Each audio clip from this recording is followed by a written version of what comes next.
Hello and welcome to Back to Basics with Sandra and Lyndall. Today we have a very special guest, Koen. Koen is a professional boxer, ranked number 3 in the Australian super welterweight division. He has 14 fights, 11 wins, 4 by knockout. He is also a father of 2, runs his own PT business, and is here today to share his story. Wow. What an introduction! What an introduction. That was professional. Yeah. So good. So thank you for joining us. Welcome. Thank you for having me. Very professional production from the behind the scenes all the way through to the introduction. So no, thanks for having me. We try. Awesome. So boxer and PT, what came first? So I've been boxing since I was about 13, 14. So that was the first. And I was teaching, I guess, pretty young, around like 16, 17. I first started teaching and holding pads for people and stuff. But yeah, I've been pretty much fighting since I was turned 15. Wow. So how did you get into it? Because I feel like at that age, you know, the kids are playing footy, they're playing soccer, you know, that sort of thing. They're not really like throwing pads, you know. Like, how did you get into that? Yeah, well, so, yeah, I played soccer like when I was younger as well. So, like, you know, normal sort of sports, grew up playing normal sports and was pretty athletic and whatnot. And it was my old man that followed boxing. So He always followed it. He boxed when he was younger, but he never had the eyesight to fight, really. He had, you know, bad eyes. But that, I remember like watching it with him growing up. One of my earliest memories of boxing was after we'd watched a fight. And then I remember him being in the shower and doing like the big like Oscar Dula. Oh, bless. Yeah. That made me think, oh, that sounds pretty cool. And those lights look all right. Yeah. So like, you know, I think that was where I first caught my eye and started out fitness and gone from there. Cool. And you've you mentioned before when we were chatting that you train out of Blacktown PCYC. Is that where you started from? Is that where you met your coach? So I've been with my coaches, my old man, my dad is my first coach and I've been with from day one. And my head coach, Rodney Williams, I've been with them from day one. But no, we started at a gym called Blacktown Hit Squad and we've pretty much like been like loyal to the gyms until they've closed. Like we've had a few gyms close and we've now been at PCYC Blacktown for about 3-4 years or so. So we've been there for a while and it's a good home. Like I'm born and raised in Blacktown. Mm-hmm. It's a really good place for like a lot of kids that are, you know, disadvantaged or like don't have, you know, the finances or the circumstances to maybe go to other gyms to be at. Mm-hmm. So it's been a cool home and a good place to box out of. Yeah. So when did you know that like boxing for you was kind of more than a hobby? Was it like something you always knew that it was going to be when you started, or did it kind of just click? No, like no, it was just fitness at first. Hey, like especially with like for mum, like it was just fitness, mum. So and we were just like hitting pads and like it's, you know. And even when I went to the gym, it was still just fitness. And then I think when I first went to the gym, I just started like enjoying it and was decent at it. That was pretty much it, you know. Like just walked into the gym, and I think something I've like because I did it from pretty young, and I had my old man with me, so I had a bit of more confidence than others. And I think that's what I sort of realized is a lot of people just struggle to go walk into a gym or walk into a circumstance that will make them feel uncomfortable. Like especially, you know, like a combat sport, something like that, you know, it can be a bit intimidating and whatnot, but I was lucky to sort of be introduced there, and it is just another normal place full of some of the best people you ever meet. So yeah, I just sort of fell into it in that manner. I'm a competitive person, and like when someone hits you, it definitely like fires that party up as well, you know. So. Yeah. Oh, that is so funny. Because I used to be a competitive powerlifter, so my mum was always like, "Oh, don't injure yourself. Like, don't hurt yourself." Like, would you say your mum is like kind of protective like that as well? Yeah, I think it's like a mum. That's a mum thing. It is my mum. My mum never went to my brother's fights because she couldn't watch. Yeah. Oh, really? Watch it. Yeah, she's right. My mum wouldn't even let my brother play like football, like contact football. My mum always has come to the fights, but she'd sneak in like some red wine in the purse or something. Oh, bless her. I feel like me and your mum will get along. Yeah. Did you get into any fights at school? Not really. No? I've always been like a chilled out person. Really? And, like avoidance of like I think there's like a couple of factors too. I'm like confident in myself. I don't feel the need to prove anything. And also like I just don't want to hurt people. Like why would I hurt people? Unless I'm getting paid for it and we've agreed to. Unless there's a check involved. It's a bit of paradox. I know. Like I'm a bit of a weird one like that. Like I don't know. A lot of fighters probably don't feel or think the same way, but I'm a pretty gentle person and like I'm a loving person. And like outside of like someone challenging me and telling me that they're better than me in my discipline and my art form, the thing I've put my whole life and work into. Outside of that, I don't want to fight people unless I have to, and then like, you know, that has happened on occasion, but no, I've had 90 plus fights in boxing. I've had maybe 3 or 4 fights outside of that in my life. Yeah, that's pretty good. Yeah. So when was your first fight? As an amateur when I was 15, just after I turned 15. So trained for about a year from 14 and then had my first fight at 15. And then so that's what I had about like in the amateur days I was having 10 to 15 fights a year. You know, you fight a lot regularly. And They just throw you into everything, don't they? Pump it out, back to back. You learn a lot through it. Yeah. It's a good way to grow up. And so tell us about like the kind of journey from like being an amateur boxer right through to professional. Like, what did that kind of take?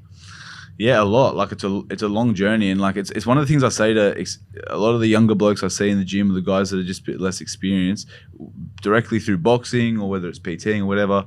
I see them facing a lot of the same challenges that I face in different forms, like injury. Mm-hmm. You're going to get injured as an athlete. You're going to get injured. You're going to probably almost always be injured if you want to be a professional athlete in some manner.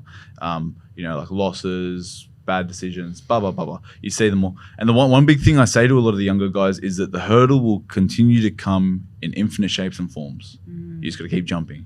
Like it will keep coming. It will just keep coming and you got to keep jumping. Like, you don't know, like we're talking about with property or any of these things, a lot of the time, there's these unforeseen circumstances that are going to arise, and it's just about like staying true to the path and just doing everything you can possibly do.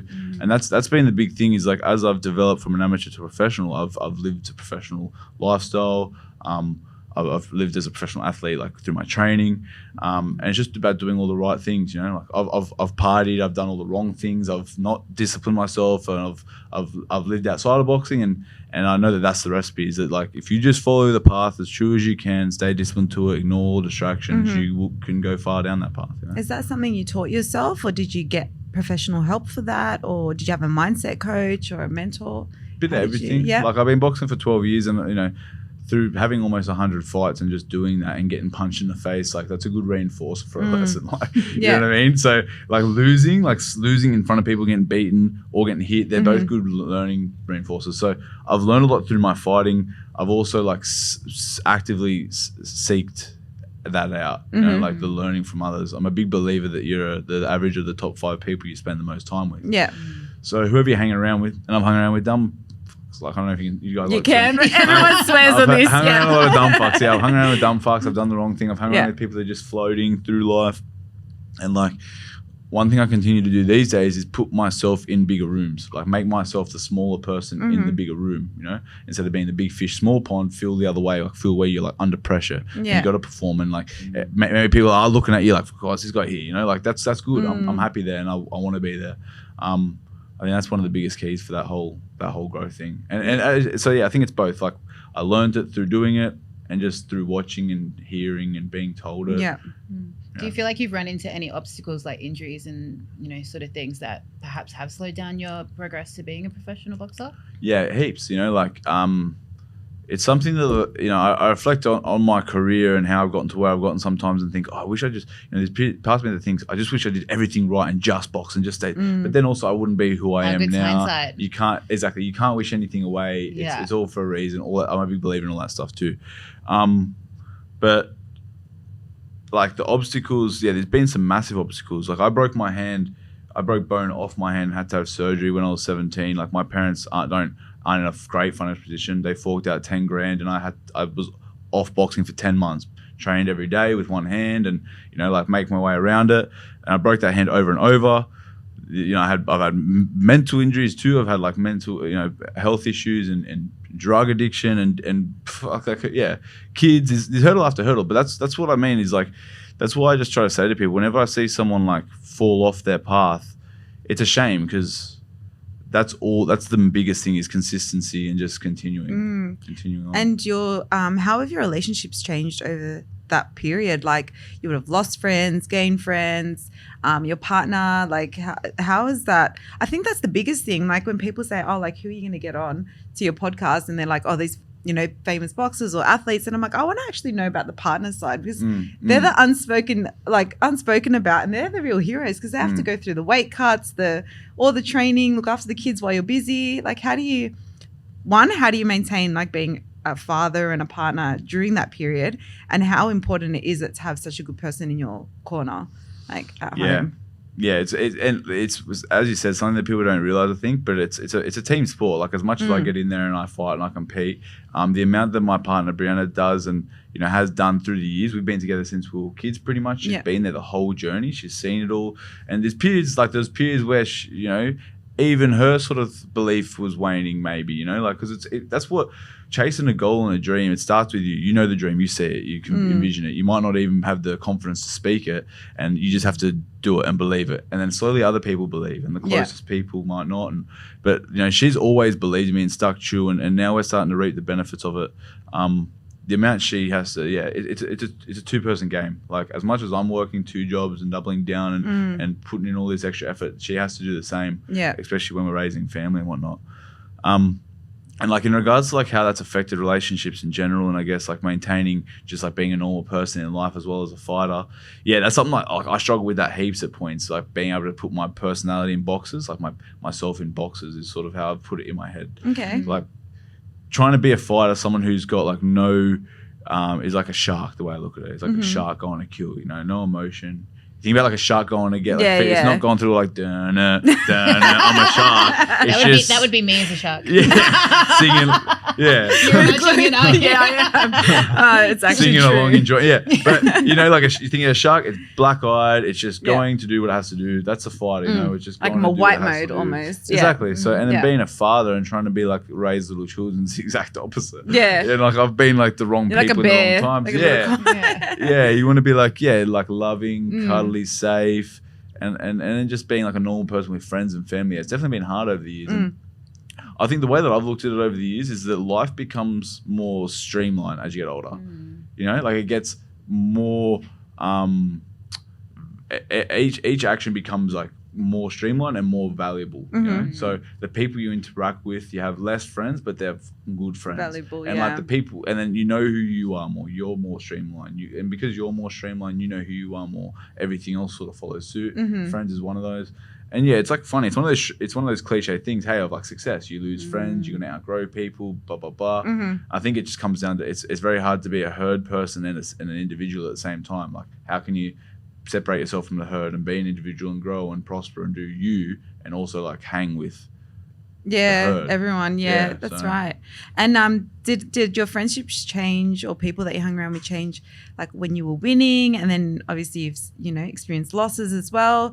Do people just want to see you when you're under the bright lights, and they want to be around you then, and then they disappear when you don't win? Is that big time. It's actually like funny. It's fun. It's like very interesting. As I said, it's been very interesting. Like being something who's like been in a mental health facility, like people screaming around me, and being in very low places, and then being in this position now where I'm pseudo famous in a little very small sphere, and I get to experience like how that fame sort of thing works. Of like, as you said, people do not give a fuck about you. No one cares about you. No one cares. Like, other than my 10, 15, 20 people that have been there the whole way and that have been tested. And that's a big thing as well that I've learned through losing people, relationships, is that you don't know like who someone is or how they think or feel about you until it's tested. Like until shit hits the fan.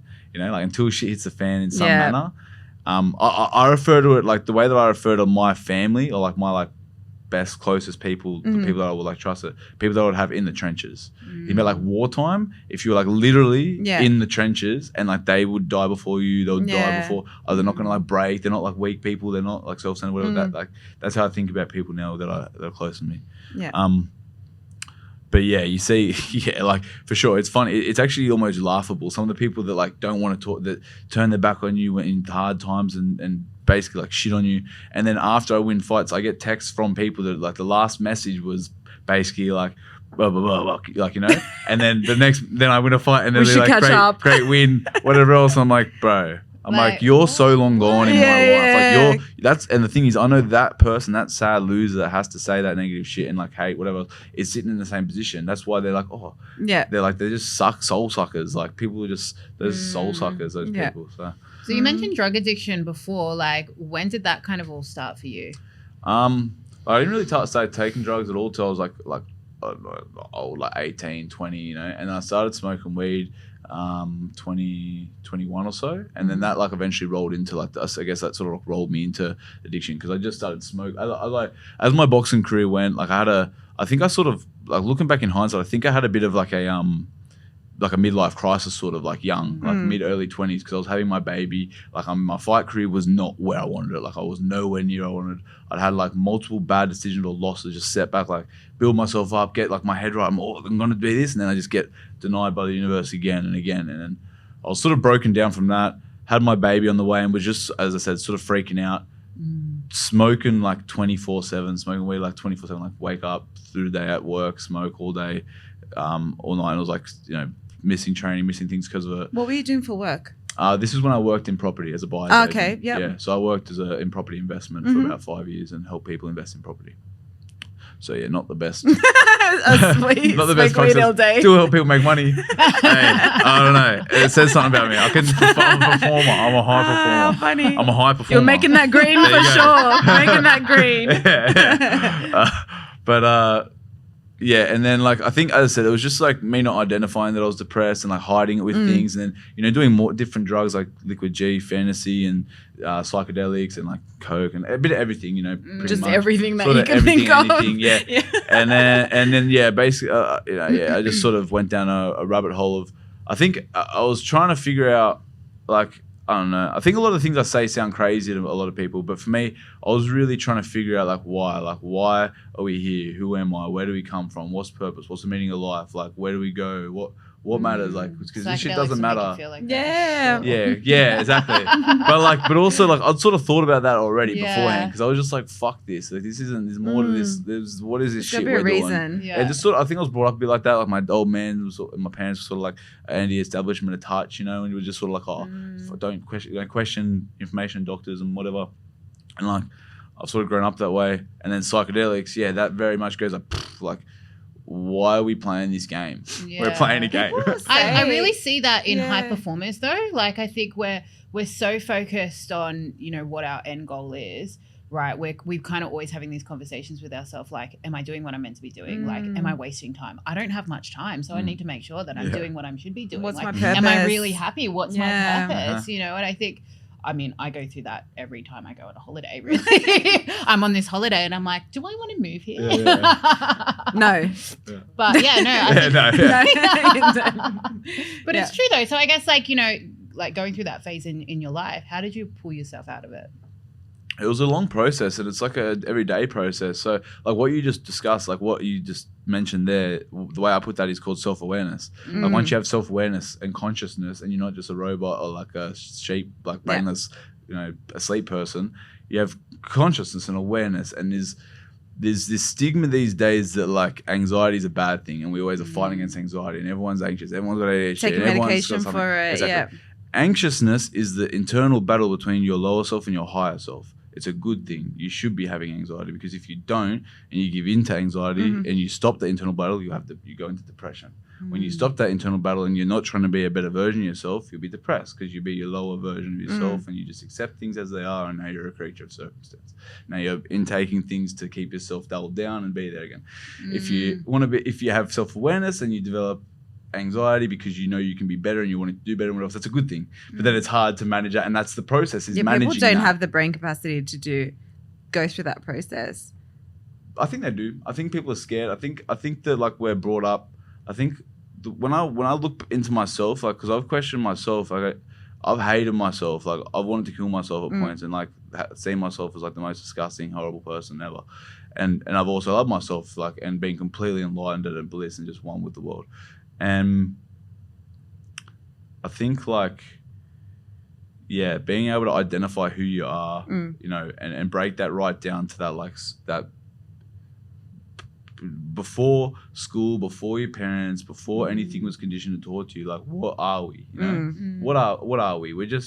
We're breath. We need oxygen. We need food. We need water. And then from there, when you start building and like thinking about what, like, how you were, what values were taught to you and what things are important, and how we think about money and how we think about like relationships and how we value life, you realize that like none of it really makes sense. Like none of it actually makes any sense. It's like a constant tug of war, right? Yeah.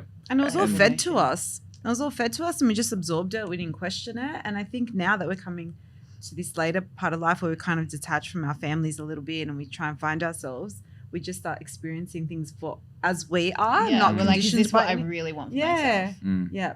It's crazy. Mm. Yeah.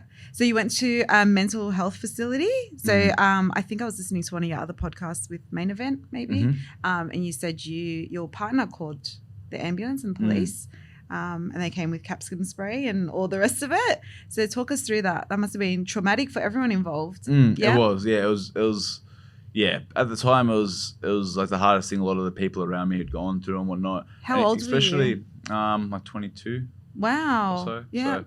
So I think as well in hindsight it's funny because now I'm starting to see it and now I'm starting to like understand it on like a normal level, but like the people admire me and like want to like follow or learn from me for whatever reason, and like now I'm starting to like see that, and it's still like, oh, why? But like before, Well, you're on I our didn't realize podcast. that. Yeah. There you go. But like a few years ago, I was like, I didn't have any awareness of that, and I wasn't professional. Like that's a big thing. Once you're a professional athlete and you're on TV, and you get that sort of feedback. Yeah. Back then, I didn't really have that. I think like when I look back in hindsight, I was such like I was like a strong character in a lot of people's minds in my family and like friendship group, and they couldn't firstly understand like why, like how I'd gotten there, why I hadn't spoken to people about it, anything like, and that was one of the biggest things I learned through the whole experience was how little understanding people have of mental health, of like mental health's like a hot word these days, like a buzzword. Mental health, and it's just it's hard. It's a shame because I think the more things is like when something's like parroted like that and it's used and it's just like loses its value. And people don't even know what it actually means anymore. People are like, mental health, are you okay? Oh, sweet, cool, did my job. I feel like sometimes people see it as like a weakness as well. Like, you know, and so they don't want to reach out for help or get treated and do those things. And so you get to that point where it's real bad because you're like, well, I can't really speak about this. It's like a bit taboo in a way. And I feel like even though it is such a widely talked about thing, there is that element of taboo. Yeah, like it's like that's what I mean. Even though it's more talked about, it's not broken down the barrier.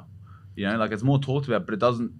The barrier's not broken down. Suicide rates aren't going down. People aren't healthier and happier mentally. So what's going on? There's multiple factors to that as well, I think. But yeah. Was it the Haydens? I think you said that you were having your baby at that time. Did you have postnatal? Like, you know, men go through postnatal. Is it called perinatal? I don't know. Like, I'm not going to, again, I don't like to be like, oh, I've got this or that. Yeah. But I was for sure like not denial, but like I wasn't ready to like settle down and like be, I'm a pretty wild person. Yeah, you know what I mean? Like, and me and very luckily, me and my partner, Mrs. Brown, had planned to have babies at a point. So it wasn't like, you know, Surprise. the end of the world. Yeah, it was just like, oh, this was earlier than we sort of were planning to, but roll with the punches. And it's like such cliche. All the like that's what's like so fucked about growing up is that all the cliche shit, all the shit you hear from like your parents, like older people, is like real. Like, you know, that thing of it was the biggest blessing I've ever had, and it's the best thing I'm gonna. It was one of my biggest fears was having a baby before I was like planned to or too young, and it's literally made me. You know, like and that's what I say about my dogs.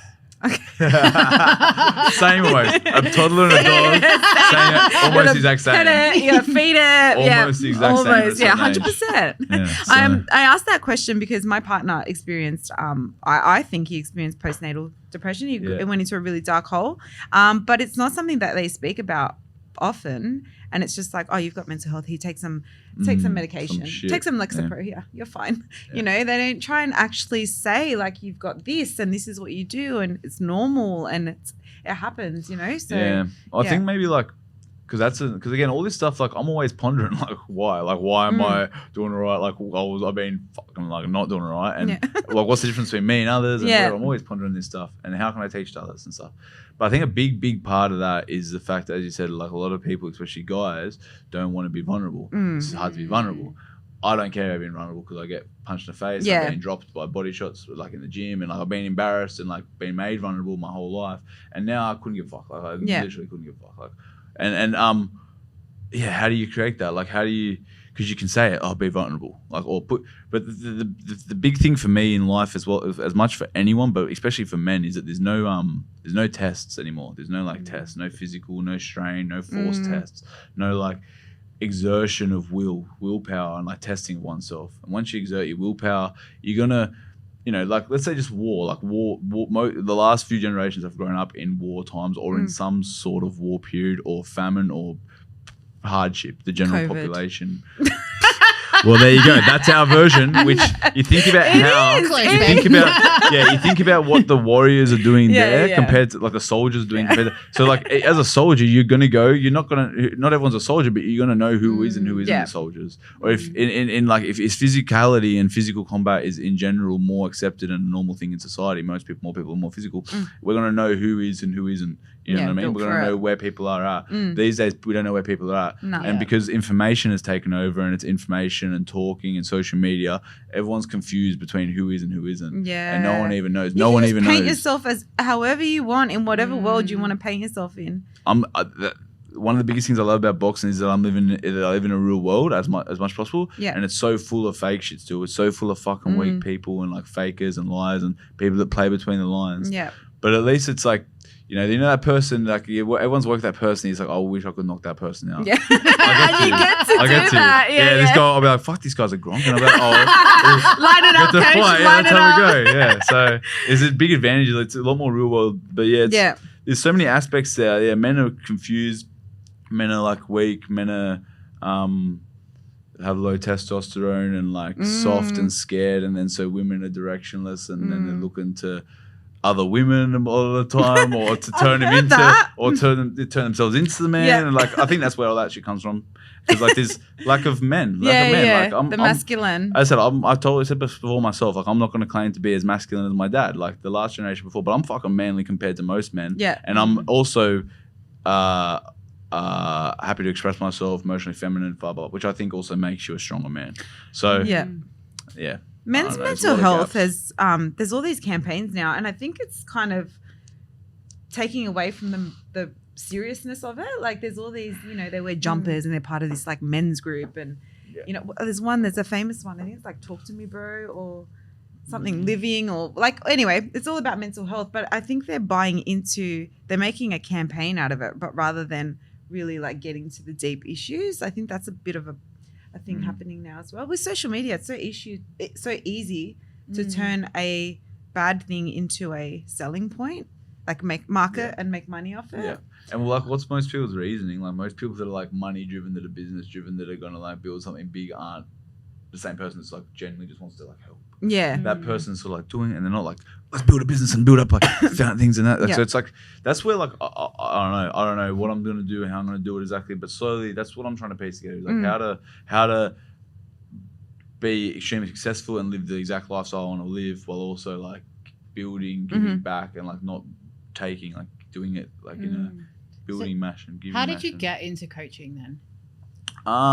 My first time doing it was like a guy I'd asked to sponsor me. He said, how about you PT my kids or train my kids and I'll sponsor you like that. So he just, you know, I started PTing like that when I was about 17. And then but I sort of fell away from it when I got into full-time work and going through uni and stuff. And then when it was in COVID, like in the middle of COVID, I was working in property as a buyer's agent. I'd had my first professional loss, I believe.